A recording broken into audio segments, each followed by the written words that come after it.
തുടങ്ങി ആഴ്ചകൾക്കകം ഏഷ്യാനെറ്റ് സീരിയലിൽ വലിയ സ്വീകരണം ലഭിക്കുന്ന സീരിയലാണ് പവിത്രം.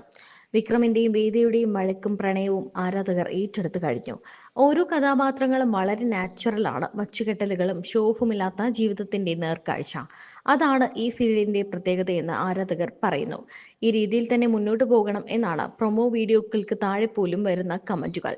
നായിക നടിയായ വേദ എന്ന കഥാപാത്രത്തെ അവതരിപ്പിക്കുന്നത് നടി സുരഭി സന്തോഷാണ്. പവിത്രം ഹിറ്റായതോടെ നടിയുടെ വിവാഹത്തിന്റെ വീഡിയോ സോഷ്യൽ മീഡിയയിൽ വൈറലായി മാറിയിരുന്നു. എന്നാൽ കഴിഞ്ഞ 2-3 ദിവസങ്ങളായി നടിയെക്കുറിച്ചുള്ള മറ്റൊരു വാർത്തയാണ് പുറത്തുവരുന്നത്. സീരിയലിൽ വേദയായി ഇനി സുരഭി എത്തില്ല എന്ന വാർത്തയാണ് പുറത്തുവരുന്നത്.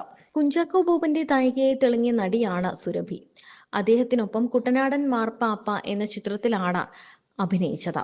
ബോളിവുഡ് ഗായകന്റെ ഭാര്യ കൂടിയാണ് നടി. ഒരമ്മയായ ശേഷവും ഒരു കുഞ്ഞിന്റെ അമ്മയാണ് എന്നൊരു ലുക്കൊന്നുമില്ലാതെ ഒരു സാധാരണ നടിയായിട്ടാണ് താരം അഭിനയിക്കാൻ വേണ്ടി എത്തിയത്. സിനിമയിൽ നിന്നും സീരിയലിലേക്കാണ് താരം എത്തിയത്. സുരഭിയെ സീരിയലിൽ നിന്നും മാറ്റി, അല്ലെങ്കിൽ ഇനി വേദയായി സുരഭി എത്തില്ല, പകരം ആൽഫി പഞ്ഞിക്കാരനാണ് എത്തുന്നത് തുടങ്ങിയ തരത്തിലുള്ള വാർത്തകളാണ് പുറത്തു വന്നത്. കഴിഞ്ഞ 2-3 ദിവസങ്ങളായി ഇത്തരത്തിലുള്ള വാർത്തകളാണ് വരുന്നത്. സുരഭി ഈ സീരിയലിൽ നിന്നും പിന്മാറിയെന്നും താരത്തെ മാറ്റി എന്നും തരത്തിലൊക്കെ വാർത്തകൾ എത്തിയിട്ടുണ്ട്.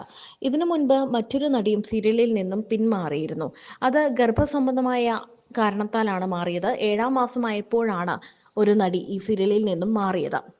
അതേ സാഹചര്യത്തിലാണ് ഇപ്പോൾ സുരഭി മറ്റ് ഒരു കാരണം കൊണ്ട് മാറി, അല്ലെങ്കിൽ മാറ്റി എന്ന തരത്തിലാണ് വാർത്തകൾ എത്തിയത്. എന്നാൽ ഇത്തരത്തിലുള്ള വാർത്തകളൊക്കെ ആരാണ് ഉണ്ടാക്കുന്നത് എന്ന് ചോദിച്ചുകൊണ്ട് സുരഭി തന്നെ രംഗത്തെത്തിയിരിക്കുകയാണ്. അതെല്ലാം കള്ളമാണെന്നും നിങ്ങൾക്ക് എന്നെ വേദിയായി മടുക്കുന്നത് വരെ ഞാൻ എപ്പോഴും വേദിയായി നിങ്ങളോടൊപ്പം ആ അഭിനയത്തിൽ ഞാൻ ഉണ്ടാകും എന്നാണ് നടി പറയുന്നത്. ബോളിവുഡ് സിനിമയിലെ പിന്നണി ഗായകൻ പ്രണവ് ചന്ദ്രനാണ് സുരഭിയുടെ ഭർത്താവ്. അമ്മയ്ക്ക് ഏറ്റവും വിശ്വാസമുള്ള ദേവീക്ഷേത്രത്തിൽ വെച്ചാണ് സുരഭിയുടെ വിവാഹം നടന്നത്. 2 ദേവിമാരാണ് അവിടെ. മകളുടെ കല്യാണം അവിടെ നിന്ന് തന്നെ വേണം എന്നത് അമ്മയുടെ ആഗ്രഹമായിരുന്നു. റിട്ടയർഡ് ആർമി ഉദ്യോഗസ്ഥന്റെ ഏക മകളാണ് സുരഭി. സുരഭിക്ക് ഒരു ചേട്ടനാണ് ഉള്ളത്. നിയമബിരുദം നേടിയ സുരഭി സന്തോഷ് നർത്തകി കൂടിയാണ്.